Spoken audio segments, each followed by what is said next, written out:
5. Cy Jenkins, WIFE News. From President Nixon, the Paris peace talks will resume July 13th. There were no conditions attached to either side. We're going back to the talks, prepared to negotiate without conditions, which we think is the most constructive way to obtain results.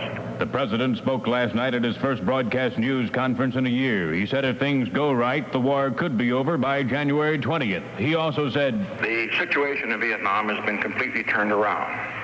I was looking at some news magazines that came out the week before the mining was ordered, and I noted that each one of them has its heading, the specter of defeat in Vietnam. That was the situation when we started it. It has been turned around. The South Vietnamese are now on the offensive. It is not over. We expect perhaps some more North Vietnamese offensive.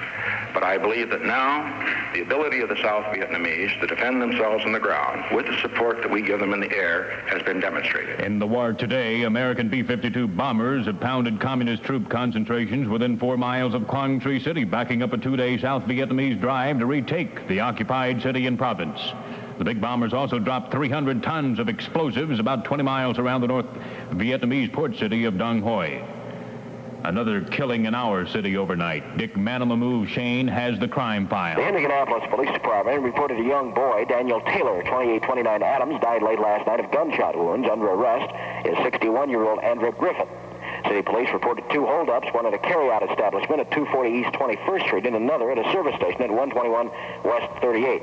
In both instances, the bandit got away with an undetermined amount of loot. Marion County Sheriff's Department kept a lid on crime in their area and reported a quiet night. The Indianapolis Fire Department had no major runs overnight. That's the crime file. I'm the fire ledger, Dick Manilow Shane, WIFE News. With a name like Smucker's, it has to be good. Just looking at that Smucker label tells you it's good. Also tells you when it's grape. But Willie Musser, he's the packaging manager over at Smucker's, says that grape jelly is one thing that doesn't even need a Smucker label. You get a child in a supermarket and he can pick the grape right off the shelves.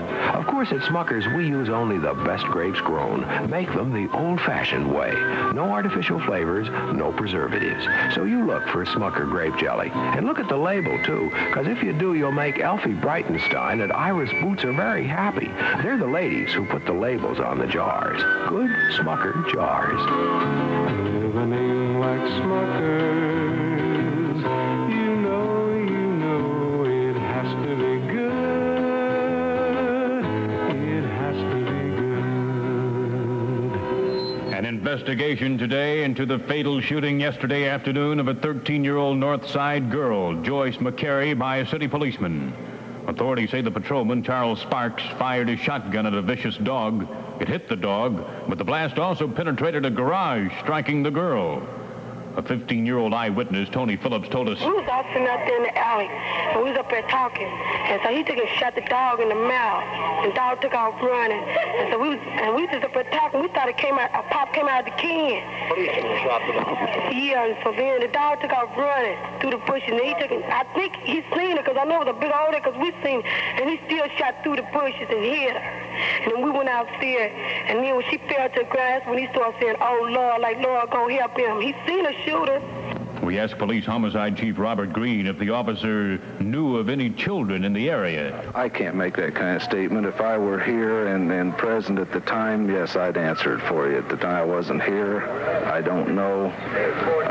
I will say this, it's unusual that a shotgun pellet would travel through a garage, clear through a garage from the distance that it was shot. The incident occurred near 42nd and Carrollton. News time, 7 a.m. on WIFE, AM and FM, Indianapolis. Senator George McGovern suffered a setback yesterday when the Democratic Convention's Credentials Committee took away some of his delegates. More fights before that committee today. McGovern reacted to the committee decision by saying, I know this is the kind of smelly, rotten deal that the American people will repudiate it. And I think the average American is going to react the same way. Why would support the stamp of deal? Why would Humphrey be behind this? Because that's who you're labeling. I'm labeling everyone that participated in this effort. Senator Humphrey was delighted with the California rules prior to the election. That comment from McGovern prompted these remarks from from Humphrey. Senator McGovern, in his frenzied, intemperate outburst here, chastised me, and I'm sorry that he did that. He wasn't, he knew that the Humphrey members of the Credentials Committee were a small minority. Do you still think Senator McGovern is the most probable nominee? He's obviously still the front runner, but I think the convention is now an open convention. Hubert Humphrey. The sight of law enforcement personnel beating their way through dense wooded areas and trampling across farm fields has disappeared from the Miami County community of Baru. The FBI abandoned their search for a hijacker and the equipment he used in his exit from an American Airlines jetliner last weekend. The last item of equipment uncovered was the parachute the Sky Pirate used in his getaway. Meanwhile, in Detroit, federal agents were holding a suspect in that skyjacking, identified as 28-year-old Martin McNally. In Salt Lake City, Utah, a hijacker convicted. A federal court jury in Salt Lake City has found airline hijacker Richard McCoy Jr. guilty of air piracy. McCoy hijacked a United Airlines jet April 7th over Colorado, held it for $500,000 ransom after diverting it to San Francisco, and then bailed out with the money over Provo, Utah. The verdict came after 4 days of prosecution testimony and 30 minutes of defense testimony. This is John Cahey, Salt Lake City. A 3-week strike by mechanics has ended against the ABC Coach Lines bus firm at Muncie. No terms of the agreement were released. The mechanics struck June 8th over a contract dispute. The carrier operates 26 buses between Indianapolis, Muncie, Fort Wayne, Richmond, and South Bend. Some of the Hoosier reaction to the Supreme Court decision ruling the death penalty unconstitutional.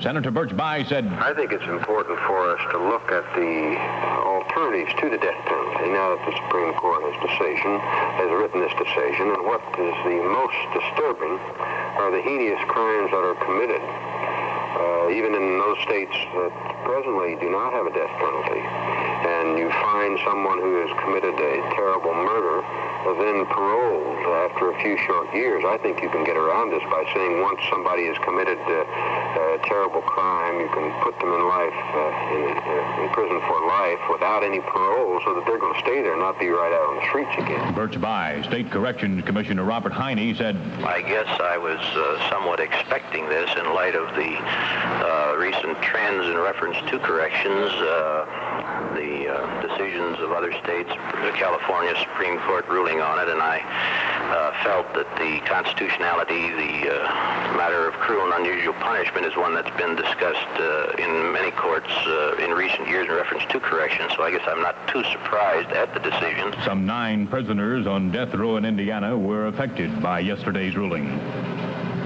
The Senate votes today on a boost in Social Security benefits. The proposal is attached to a bill to retain the national debt ceiling at $450 billion. President Nixon said last night he has nothing but praise for Vice President Agnew. But Mr. Nixon declined to say Mr. Agnew would be the vice presidential candidate this year. Agnew himself commented in a speech at Uniondale, Long Island. I'm not really upset about the tentative nature of the vice presidency. The president assured me I'm going to play a very important role in this year's Republican convention. Called me in the other day and he said, Ted, somebody's got to blow up the balloons. Vice President Agnew. A single traffic death yesterday raised Indiana's 1972 road toll to at least 700, compared with 731 a year ago today. Current traffic conditions in Indianapolis and Marion County from Dick Man on the Move, Shane. Traffic is looking good in the downtown area right now, picking up just a little bit inbound, but looking good even in the immediate area of the circle. Crosstown traffic moving well, and I-465 around the city moving well at this time. No major traffic tie-ups to report. Dick Man on the Move, Shane. Mobile 13, clear. Here's good news for people who enjoy looking at beautiful homes. Come see the Light Touch to Living 72. The best of tomorrow's designs today, with the exciting styling of 10 Indianapolis builders like Gene Perkins, Carol Kahn, William Toller, and Today Incorporated. Light Touch to Living 72 will give you an opportunity to see and buy the home of your dreams.